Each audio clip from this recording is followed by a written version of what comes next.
My name's Alex and I'm from Kiama on the south coast of New South Wales. And I think it's been 427-ish days I've been on the road now walking around Australia for men's mental health and suicide awareness. Had you always planned to come to Tasmania on your walk? Yeah, well, it's part of Australia. So good, thank you. A lot of people don't necessarily circumnavigate with Tasmania, but I figured, it's a state, so it needs to have the same respect given to it. Hey, can you tell us where you've gone around Tasmania? Yeah, so I went anti-clockwise from Hobart, walked across to Marion Bay, then off-piste towards Orford, Bicheno, all the way up to St Helens, kind of off the beaten track most of the time, kind of, getting myself in a little bit of pickles here, there and everywhere, fell down a cliff and then I went across to Launceston up to Davenport, and then I went from there to Penguin, and I went down from Penguin to Cradle Mountain through the bush. Then I shouldn't say this, but snuck my way onto the little overland track just to pin my ears back and get down to Derwent Bridge and then back into Hobart.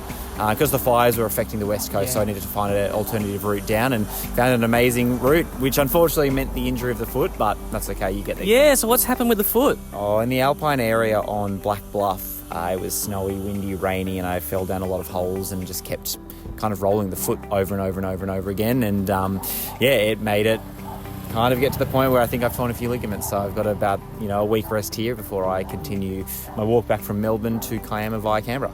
Did you see any Tassie devils on your route or hear the Tassie devil? Lots of devils, lots of quolls, lots of kangaroos, wombats, possums fighting at night. I mean, when you're outside 24/7, you hear and you know everything. Now, you're heading back to the mainland today, and I've got to say, you're very, very lucky because Kiama Mount Wellington has put on a special site for you. Hardly a cloud. We can actually see it today.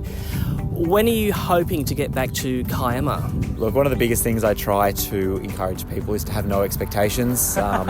Expectations are the gateway to disappointment. It's roughly 1,200, 1,500 Ks to go. I can do 1,000 Ks in 22 days. So yeah, you do the math, maybe 30 more days, but we'll see how we go because I got to rest my foot for another week and then I'll be ready to go. Now, just finally, of course, we were just talking about the fundraising before, which you haven't actively been talking about, but do you know roughly how much you've raised? I think I've raised just over $10,000. Well, I checked your page this morning and you're actually over $13,000. Oh, there you go. That's very kind, and I thank anyone that has supported me along the way, whether it be, monetary value or just to pull over on the side of the road to give me a bag of carrots or some water or even just a conversation. I always say it's very mutually beneficial. I mean, I sit down and have a conversation with someone, but you actually realise how powerful face-to-face connection actually is. Well, Alex, I'm sure I speak on behalf of everybody in Kiama, but wishing you all the best. Very, very proud of you and certainly wishing you a safe trip home back to the beautiful New South Wales South Coast. Well, thank you so much. I really appreciate the time, and look, I appreciate everyone that's stopped and talked to me in Tasmania, and obviously, well, Tasmania is quite nice and small, but the rest of the way around Australia too. You've all made this journey absolutely amazing. I often say I'm not supported by a vehicle, but I'm supported by the love and kindness of strangers, and I think that's the most beautiful thing to witness in this world of sometimes chaos. So thank you so much.